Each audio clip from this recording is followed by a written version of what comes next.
How you doing, man? I'm doing good. How are you? I am so well, and let me tell you something. Well done. The book is amazing, and I'm going to tell you why. So I read everything I get my hands on these days, right? Especially as it relates to health, wellness, optimizing my emotions, my mental state, all of it.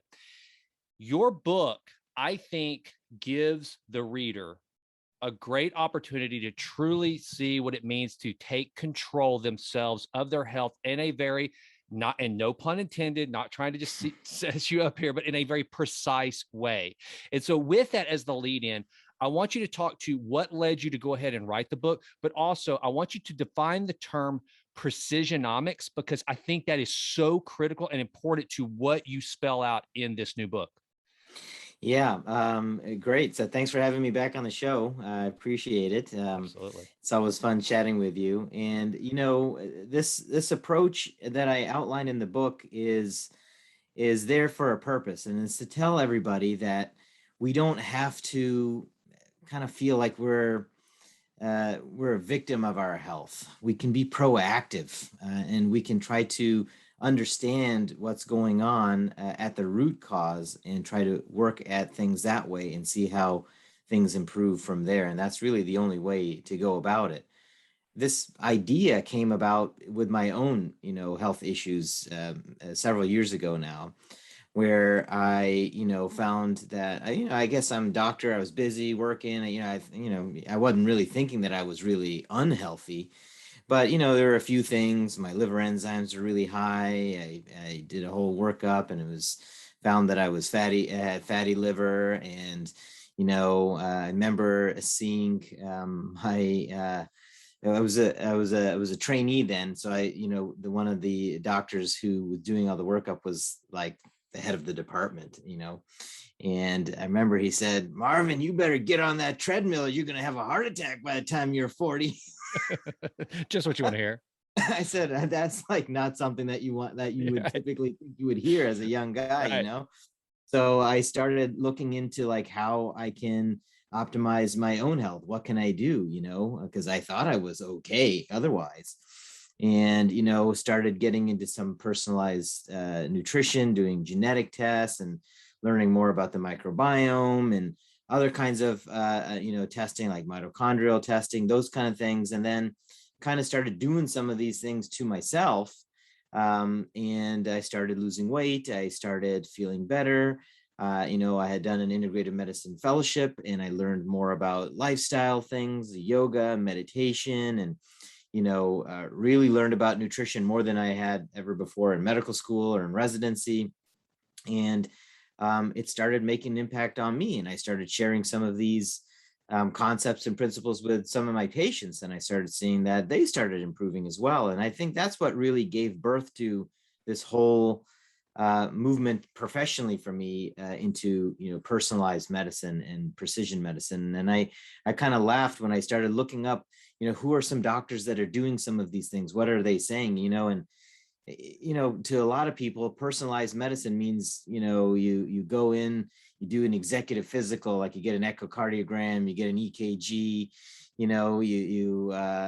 do a stress test, you get your cholesterol checked, maybe a couple of hormones, like your testosterone or something like that, female hormones, and they call that a executive physical. And that, some of that stuff is important. I mean, that stuff is important to do, but that is by no means what personalized medicine could truly mean. Right. And so I set out to kind of help everybody understand that. And I wanted to give a name to what all this was. What do we call this approach? Calling it personalized medicine or precision medicine, that's a true description, but didn't really feel like it got the true essence of it. So I made up my own term, and I called it precisionomics. Mm-hmm. And precisionomics basically means that we're looking at all the omics, or as many omics as we can, the microbiome, the genome, all of those kind of things. And we're looking at it with you in mind as the person, because that's one thing that we always forget when we're taking care of people is, they become the data that they create by doing these tests. and you have to take that person into consideration as well. So actually, if you look at my book, one of the things that I even talk about or emphasize is an envirome. Like I don't even know if that term really exists or not outside of what I said, but I thought that was a good idea. That was a good way of kind of describing your environment and everything around you. And that includes stressors and all those kinds of things as well, because that plays a role and a factor in how you can optimize your health. Because you got to remember that the person that you're talking about is not just a set of numbers; it's an actual person. And so then, the term precisionomics just came to mind. It says precision medicine using the omics. We're focusing on you, precisionomics, and it was this kind of a fun term that I created. I actually trademarked it because the term didn't exist before. Well, and I think it's fantastic. It's genius, and it makes a lot of sense because it's so data driven, and it's personal data to you. One of the things, and we won't chase this rabbit, but one of the things as we've walked through this global pandemic is that so much of the cures are being thrown out universally, right? It's not looking at you as the individual, where you kind of fit in, and the best way to target your health. And so what you do in this book and what you spell out is the importance of looking at the individual and their needs.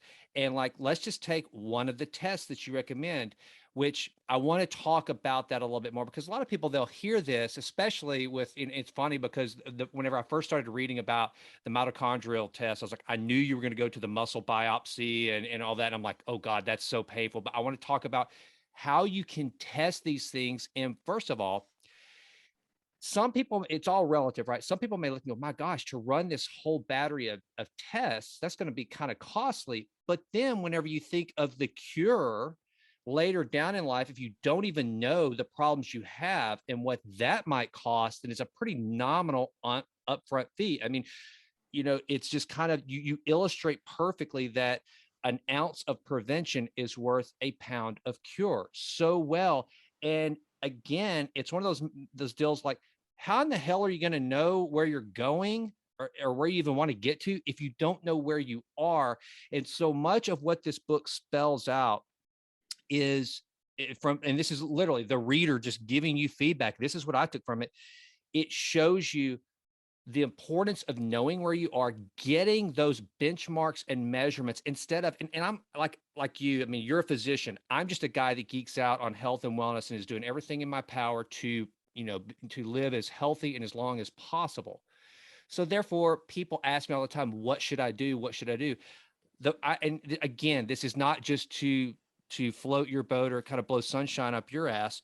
I'm going to tell them, you need to read this first. Here's a great handbook from a well-renowned physician that shows you the things, the markers you need to look at to figure out where you are. I'm not a doctor, and even if I were, just from looking at you, I could size up some things based on your diet, your exercise, or lack thereof habits.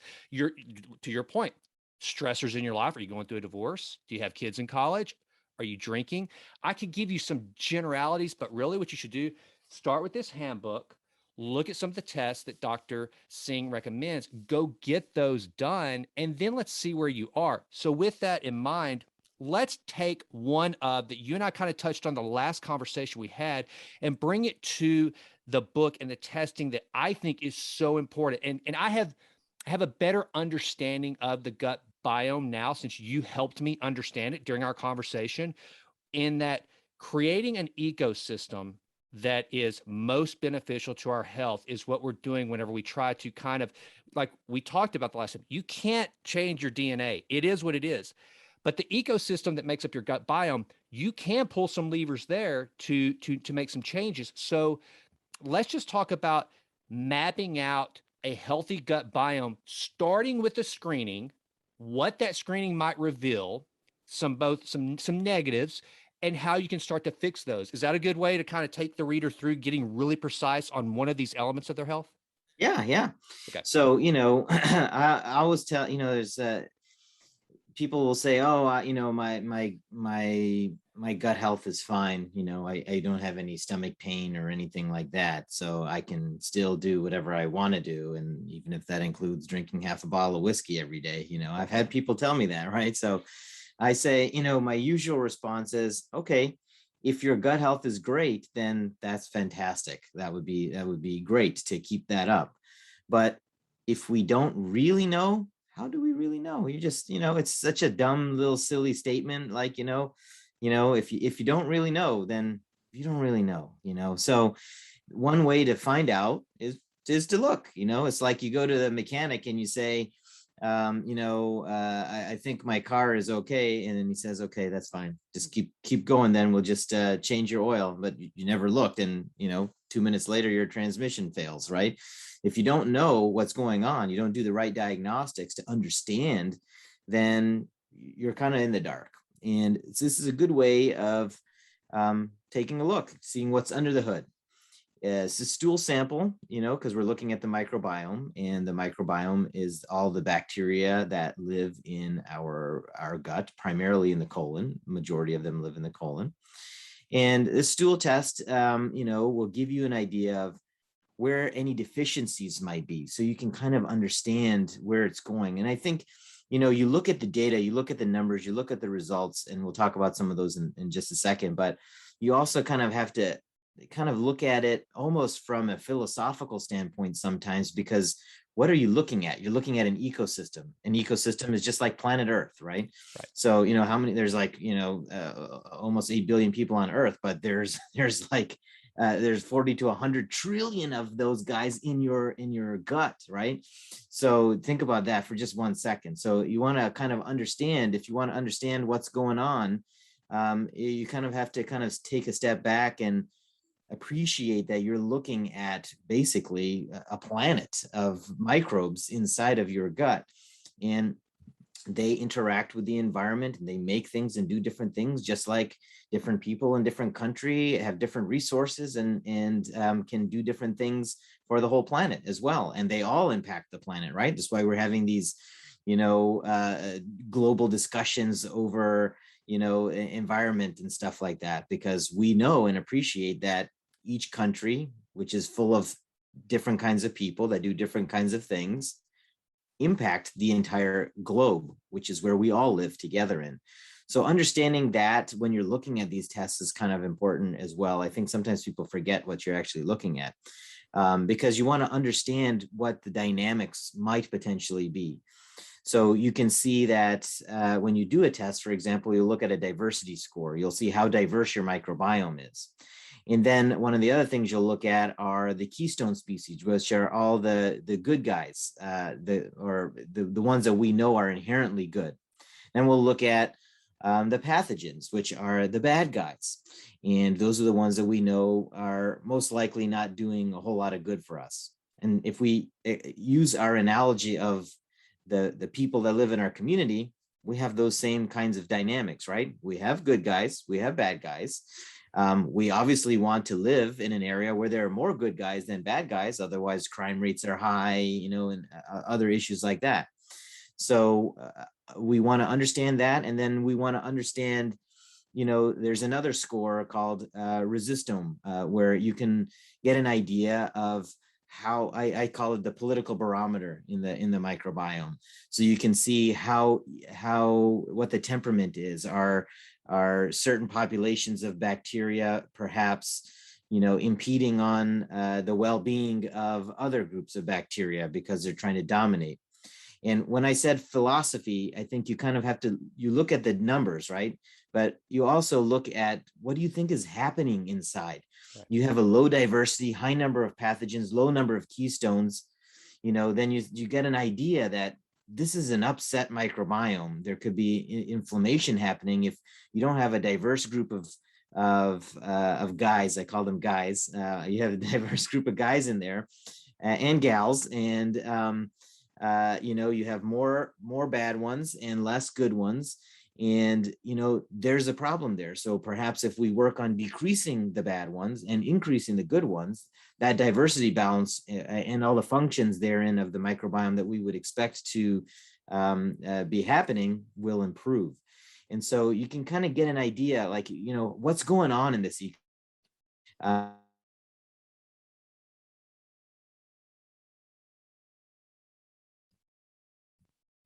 just, like a list of different bacteria, what is that really telling you about what's happening in the whole system? Right. Is it really telling you what's happening in the whole system? If there are tens of trillions of microbes in that microbiome of yours, is looking at a list of 25 going to really tell you anything about anything? It's just like saying, with the same analogy, we have an alien ship comes to planet Earth and says, tell me about your people on this planet. They don't care about who's in Kansas. They want to know, what's this planet about? Right. And the representative of Earth says, okay, we'll tell you about the people. Let's go to this small little town in Czechoslovakia. Everything you need to know is right there. Is it? Is that what Earth is all about? I mean, that is one component of Earth, right, but it's a very small component of Earth. We don't really have an understanding. If that's all you're going to show, we don't have an understanding of what's happening in all the states, in the countries, in the continents, and the interaction between all those. That's more important.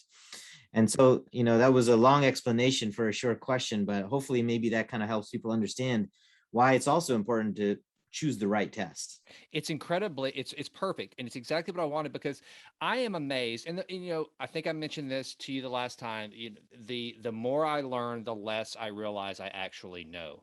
And that's good. That's good. Yeah. I mean, it's because you just keep diving deeper and deeper. And that's one of the things that with this whole process that I've done is now I'm starting to truly be awakened to, okay, like going back to the car analogy, we have a dashboard of gauges, right? Well, but there was a time where we didn't have those sorts of gauges at all to monitor what's going on in our bodies. And now we do with wearables. And I know that there's some arguments about whether wearables are good or bad. Our mutual friend, Dr. Ailey Cohen, would be mad at me for talking about, the EFT transmission that comes from a wearable, that we shouldn't wear those. But you may say an Oura ring or something like that, or a continuous glucose monitor. There you go, man. I just got my sizing kit for mine. I'm so pumped. They have a 3.0 version or something. I'm getting emails on. I don't know. I have to look in to see how that's different, but yeah, same here. And that's what I've learned is to, okay, so you can monitor, but what you're talking about is if you never take your car into it for a diagnostic test, here's what can happen. Here's a real life example. So about 4 or 5 years ago, the girls and I were headed to Destin, Florida, where we go every year for vacation since they're very small. We take off, and I knew, man, that I should have gone for a diagnostic test because I was driving one of these. It was the old Land Cruiser kind of Lexus that it had a lot of miles on it. I'm like, no, it's running fine. It's running fine, so no problem.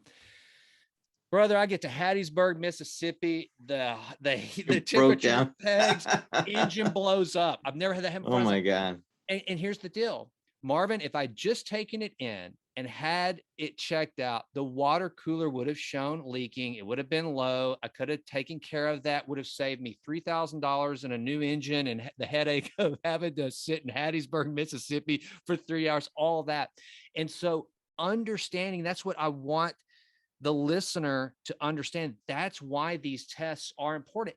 And this is the cool thing too. So, I want to preach this to the person out there that they're cynical because they go to the doctor and they go, well, you guys just get to make money off the more tests that you run, right? Especially if I'm an insured patient, that is, you've got to get over that mindset. Again, if you don't know where you are, you will never get to where you want to be. Now, you talked about the gut biome. One of the things that I learned in Rescue Your Health, like I said, the more I learned, the less I realize I actually know. I did not realize we had multiple biomes.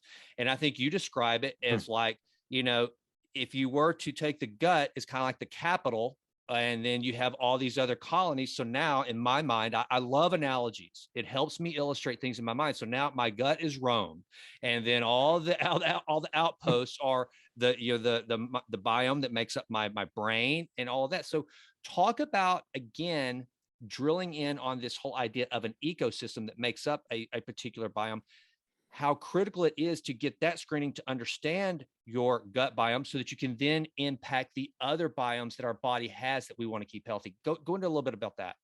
I think that's an important point to make, and really helps underscore how complex and yet simple our body actually is. You can refer to all of these little microbiomes together collectively as something like the holobiome, if you want to think of it that way, of all of the little microbiomes within your human body, just like we have many different continents in our planet, right? Mm-hmm. We can say that we live in North America and nothing else bothers us, but that's wrong, right? We saw that very easily here during the pandemic, that something that could happen on totally opposite end of the world can impact us a lot. Great point. And so if you don't understand and appreciate that we're all connected to each other, just like all the microbes are connected to each other, you're missing part of the puzzle. And what's interesting is, like when you listen to all the guys like Deepak Chopra and Dr. Dan Siegel, and you listen to them about talking about how our mind and bodies are connected to our environment. So it's also important to take care of our environment because we're taking care of ourselves by doing that. All the same concept. It's all the same concept. And if you go back and you look at philosophers from eons ago, the same concepts are being talked about here. Now we're just kind of scientifically proving how this is actually true, but this has been kind of a well-known established topic for a long time, just perhaps maybe in different ways. But the idea is there. And I look at the gut microbiome as like the HQ, the headquarters. So that could be your Rome, and all roads lead to Rome, right? So Right. There's a skin microbiome. There's an esophageal microbiome, even different than the gut microbiome. There's an ocular, an eye microbiome. There's a lung microbiome. There's all kinds of different microbiomes. There may be some that we don't really haven't really sequenced or understand really yet. But my idea or my thoughts behind this are that, the gut is really the central core, right? That's the headquarters. And likely there are small outposts of, if you think of them like small outposts of other microbiomes in different parts of your body. And perhaps this is how communication between different organ systems or different parts of your body occurs. Mm-hmm. If there's a problem, then the gut interacts with that other microbiome as the capital city, and there's an issue there. So that's why perhaps, and this is just me talking, right? We haven't like scientifically proven all these connections and how the communications are. There are ideas or hypotheses behind how certain microbiomes may communicate with each other, but this is me in personal opinion. And hopefully as science evolves, we'll be able to kind of prove some of these things. But it kind of makes sense if you think about it, right? How does somebody have gut problems and eczema, for example? Mm-hmm. How does somebody say that they have digestive issues, constipation, and brain fog?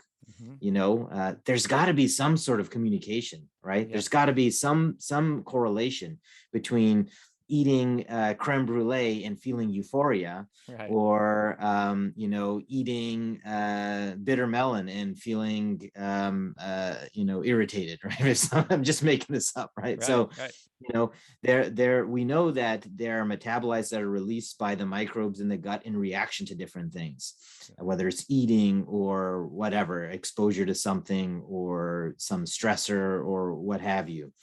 And these metabolites are basically chemicals that are released by these bacteria, and it can cause an effect on whatever that chemical is supposed to cause an effect on, basically. So you can kind of think of this whole body as the whole planet Earth, where different parts interact with different elements, and then you have something happen, right?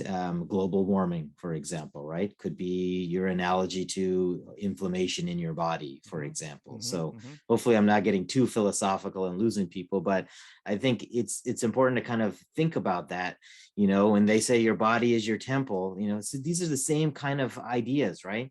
You take care of your body in as many different ways as you can, and then you hope that the best outcome happens. And that's kind of where my statement comes from, that if you give your body the ingredients that it needs to do the job that it was born to do, it will do the best that it can in your environment. And I think that is really perhaps the best way of looking at health in general.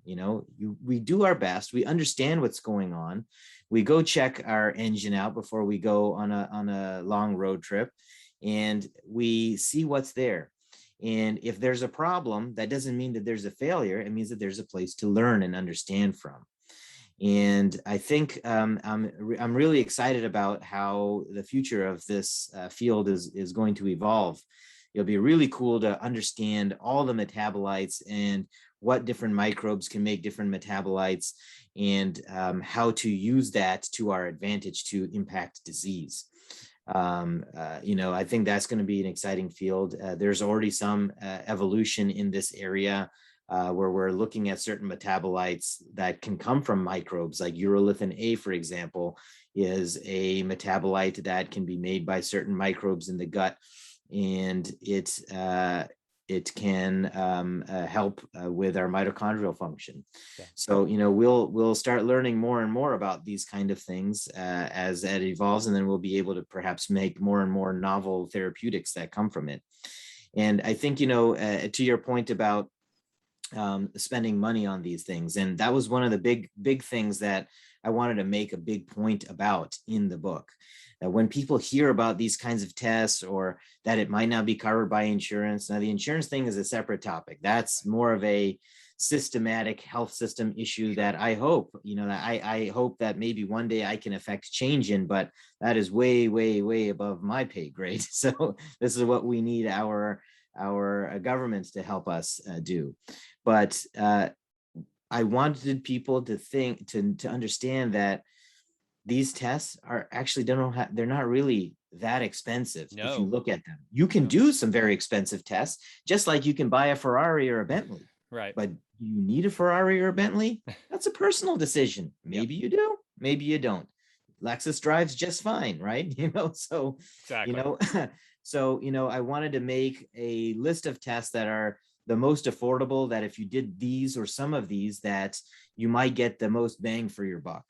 And you could go on a nice dinner someplace, or even maybe not a nice dinner, and easily blow $200-300 on the dinner and feel bloated and disgusted and have heartburn afterwards and be puking in your mouth from that dinner.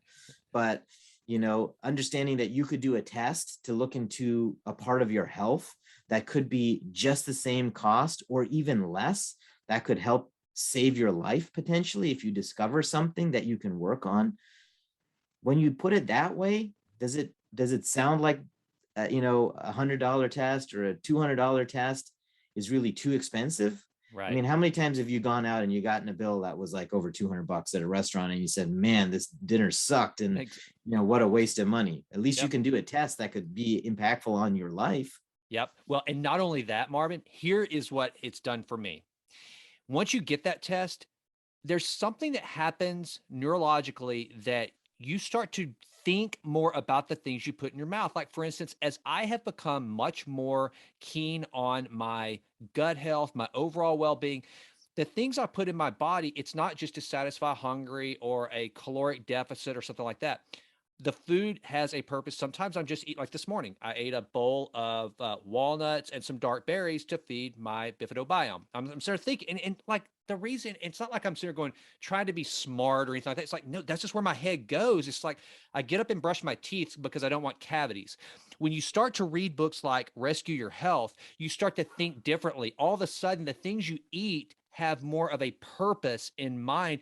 But again, unless you have gone and looked at those diagnostics to see where you are and what foods can have an impact, then you have no clue. And another thing, you said you didn't want to get philosophical, but I got to reinforce what you said. So the reason why the motto for the Jason Wright Show is improve always in all ways, that came from a little bit of show history here, because you just got me really excited, is so the muse for that, and the book is right behind me, Walter Isaacson's book of Leonardo da Vinci. It's his biography. There was no, and we've all seen, especially you being a physician, you've seen the Vitruvian Man probably on anatomy books and all that. The guy that the drawing, like he's doing the jumping jacks. Okay, there is no such thing as the Vitruvian Man. It became generically called the Vitruvian Man because an architect during the reign of Augustus who wanted to make a name for himself. He was a retired soldier. He'd never done anything that great. So when Augustus comes along and he wants to make this august Rome, rebuild it, which, by the way, and here's to zero in on your point, he decided he would become an architect and he would redesign Rome. And Vitruvius, this architect, he realized, because throughout all the ancient texts, when it talks about building a city and what the body means to what the body is, it is a universe. You have the head, you have the body, you have the branches. And so he built Rome as though Rome were the head, and then the branches from there out. That created the universe that was Rome, with the idea, you said, the body is the temple. And in the Christian faith, Christ is the head of the church, which is a structure. It's all about this universe that's within us.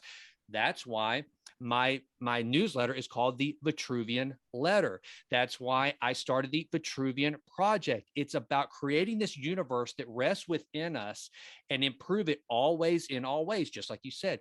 You're never going to be able to perfect it. It's going to be a lifelong endeavor, but there's always room for some form of improvement. And to bring it back to what you're talking about with precisionomics or precisionomics, my East Texas accent coming in, is it's getting precise to try to improve all those little points of our health in each and every way. And so, and you do in the book, listener, you can go and you can read how much these tests are going to cost, create a budget.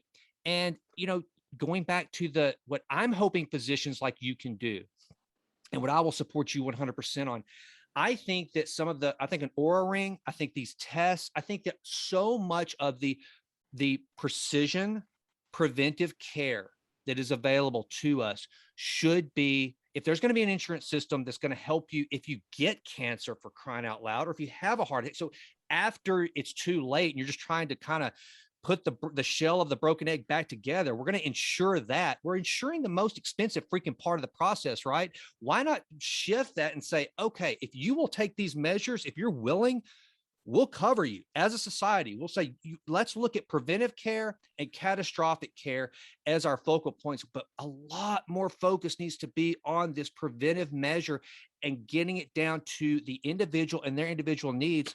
And right there, man. I mean, you talk about it over and over. You just came up with the same idea I had a little while ago. I said, what if there was an insurance basis, some sort of system where if you did these kinds of things, life's going to happen, and this is not foolproof. People are still going to get cancer, they're still going to get heart attacks, still going to have diabetes, still going to have COPD.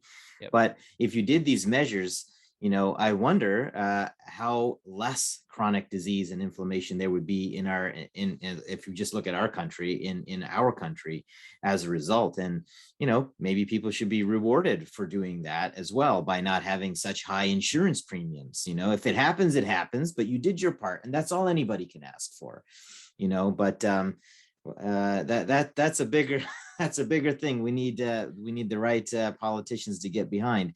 Even Dean Ornish's program for heart disease, I believe, is covered by Medicare, but that's great, right?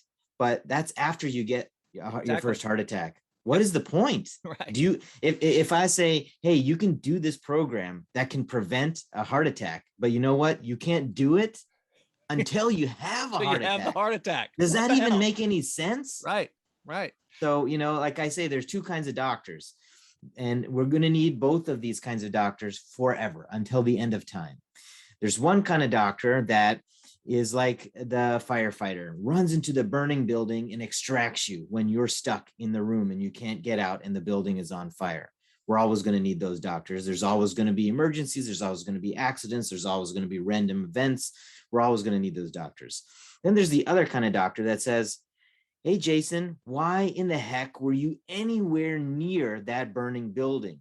Yep. And let me take all these measures to help you understand what you can do to stay away from that burning building or other burning buildings. Now, if you look at it, which version of Jason do you think will probably be better in the long run over 10, 20, 30 years? Which version of Jason do you think is actually going to be healthier overall and have a happier life with less comorbid conditions or issues? Probably the version of Jason that had that doctor say, we're going to practice well care and not sick care. Absolutely. And that's the thing, man, that I love so much about your book. To me, it provides a roadmap for people who have decided, like I traveled with my parents for the first time in a long time. My mom had a life-threatening and definitely life-altering stroke a couple of years ago. My dad has macular degeneration, so he has only peripheral vision. So getting those two and they used to be world travelers before her stroke. And so Jimlyn and I took them to see our youngest daughter in Boulder, Colorado, where she goes to school. And man, I'm sitting there, and my dad has always had robust health, exercises a lot, but I'm sitting there, I'm wanting to just, visually diagnose all the issues. And a lot of what they're going to get a copy of your book for Christmas, and we're going to go through it, and we're going to start talking about starting with the gut microbiome, because I started talking about some things they could eat and to do to prepare the gut. But I want to, it's baby steps, and I want to take them through this book as almost like a project, kind of like their personal advisor, to say, hey, let's first get the screening and see where you need the help to look, because you can just look and see some of the inflammatory issues that they're suffering from. And I think if more people had this approach, it would be such a game changer. And in the business world, when I'm advising entrepreneurs and they're trying to make changes in their company, I always tell them the same thing. And it's I didn't come up with it. It's not original. I think it was Peter Drucker who probably said it first. What gets measured gets managed. And that's Right. what you're saying with this. It's like, look, if you will measure it, then you will start to manage it for better health. And so I think it's a great message. It's a great book. Marvin, look, I know you got to go teach a class. I kind of screwed our schedule up today, but so That's I don't okay.